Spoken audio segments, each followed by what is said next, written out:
camino, cumples promesas, luz en tinieblas, mi Dios, así eres tú. Milagroso, abres camino, cumples promesas, luz en tinieblas, mi Dios, así eres tú. Solo así eres tú. Así eres tú. Así eres tú. Así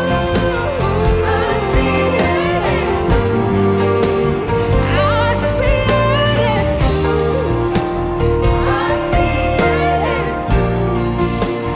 Así eres tú. Hola una vez más. Decíamos que estamos viviendo un tiempo que podemos mirarlo desde la experiencia del Éxodo en la batalla con Amalek en Éxodo 17, del 8 al 19. Y si hablamos de batalla, los místicos nos refieren que el campo de batalla, de la batalla espiritual, está en nuestra mente y está en nuestras emociones. Y se da a dos niveles, se da a un nivel individual y se da a un nivel comunidad. A nivel comunidad, una de las batallas más importantes de este tiempo, tal vez me equivoque, es la batalla por la unidad. Estamos siendo tentados a perder nuestra unidad como iglesia. Y no es tanto por lo que tengamos las iglesias cerradas y no podamos reunirnos, como por las tentaciones contra la unidad. La tentación al aislamiento, al olvidarme de mi hermano, al no encontrar tiempo para llamarlo, por ejemplo, pero también la tentación a la confusión, la tentación al mesianismo, o sea que yo o alguien va a encontrar la salida o la solución y a ese lo sigo y me olvido de seguir a Jesús o a su iglesia, al fariseísmo,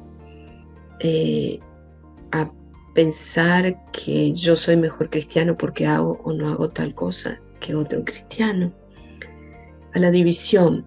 Siempre vamos a estar tentados, hermanos, a la división. En tiempos cuando se hacía la guerra cuerpo a cuerpo, una de las tácticas más importantes era herir a un soldado enemigo, no matarlo, porque al matar a un soldado enemigo le reducís al enemigo un soldado.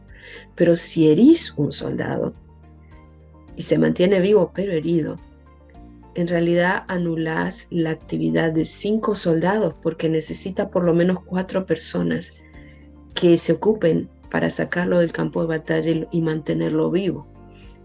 Y eso mismo el tentador lo sabe.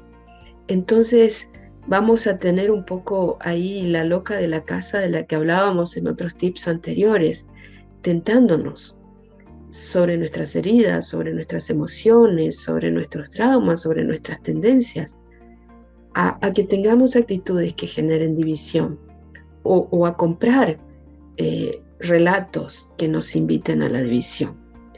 Entonces eso es importante y tenemos que tener presente lo que Jesús nos enseña. Te invito a que medites en casa Juan 15, la parábola de la vid y los racimos, con la que Jesús nos explica a sus discípulos cuán importante es permanecer unidos a Él que es el tronco de la vid, y a través de su iglesia, en racimo, nos salvamos en racimo, en comunidad.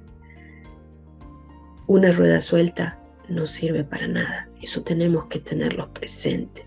Entonces, uno de los elementos de nuestra estrategia y táctica de batalla es estar atento a nuestras tentaciones, a las tentaciones que tengamos contra la unidad y a mantenernos unidos como comunidad, como intercesores, como iglesia.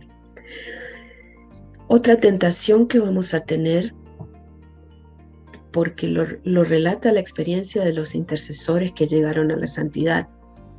Es, por ejemplo, lo que nos cuenta el diario de Santa Gemma Galgani, una santa de principios del siglo XX, intercesora, un alma víctima, como se llamaría en estos tiempos.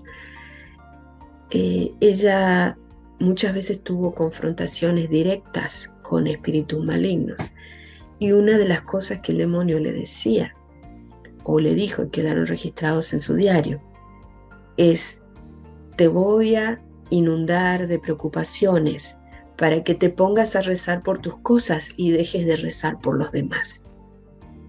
Esa misma tentación, yo estoy segura que vos te podés relacionar con ella, porque yo me puedo relacionar con eso también. Todos estamos llenos de problemas, todos confrontamos situaciones, y en este tiempo de pandemia mucho más. Pero eso también es una tentación, porque si hay algo bastante difícil para nosotros intercesores, es dejar de mirarnos el ombliguito un poquito y entrar en esa dinámica de confianza en el Señor, de pensar y con la convicción de actuar en interceder por los demás, sabiendo que el Señor se ocupa de lo mío. Entonces, eso tiene que ser intencional de nuestra parte. Ese vaciarse, ese confiarse a la misericordia de Dios tiene que ser una parte intencional, no solo de nuestro momento de intercesión profética al principio de la oración, de intercesión cuando nos sentamos como intercesores a rezar, sino tiene que ser un vaciarse intencional cada día. Cada día estamos invitados a comenzar el día abandonándonos en confianza al Señor. Esa es una gran arma en nuestra batalla. Vaciarnos, como dice San Pablo, someter nuestros pensamientos, ponerlos cautivos a Cristo. Al despertar, confiémonos a Él y sepamos que si nosotros nos ocupamos de lo que Él nos pide, en total confianza y casi sin esfuerzo de nuestra parte, Él se va a ocupar de lo nuestro. También tenemos que tener una conciencia clara de que la felicidad completa, dice Benedicto XVI en una encíclica que se llama Spe Salvi, que te recomiendo la leas si te gusta leer. Nuestra felicidad completa no está en esta tierra. Entonces siempre vamos a tener sufrimiento, y eso es lo que Él nos dice. Podemos tratar de limitar el sufrimiento, luchar contra él, pero no podemos suprimirlo. Lo que cura al hombre no es esquivar el sufrimiento y huir ante el dolor, sino la capacidad de aceptar la tribulación, madurar en ella y encontrar en ella un sentido mediante la unión con Cristo, que ha sufrido con amor infinito.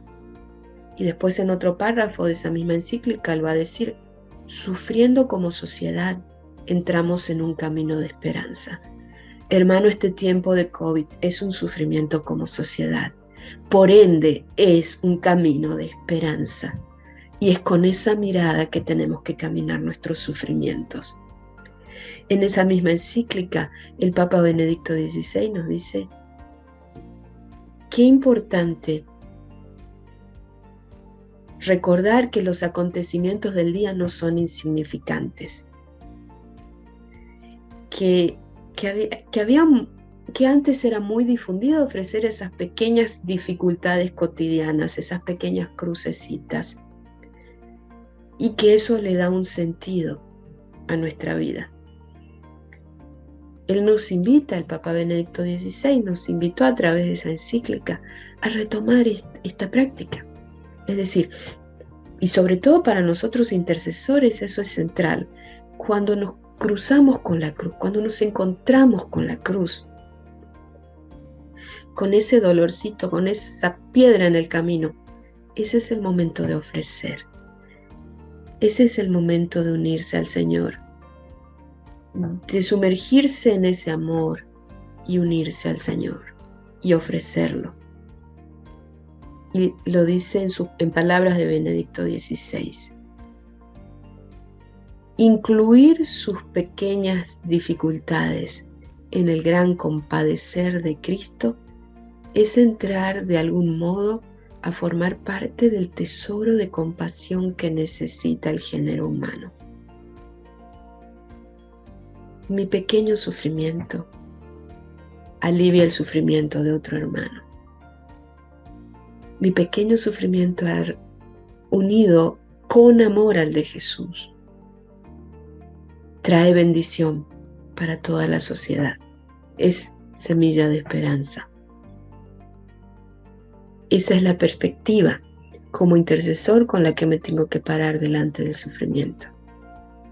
Sabiendo, como dice el apóstol Santiago en Santiago 4:7, sométanse a Dios, resistan al demonio y Él se alejará de ustedes. Sepamos entonces que vamos a ser tentados, sobre todo a través de problemas y de engaños, pero que tenemos que someternos al Señor, especialmente someterle nuestros pensamientos, nuestras emociones, y estar atentos a encontrar en esos sufrimientos cotidianos una razón para hacer un ofrecimiento de intercesión unidos a Jesús y traer luz para el género humano.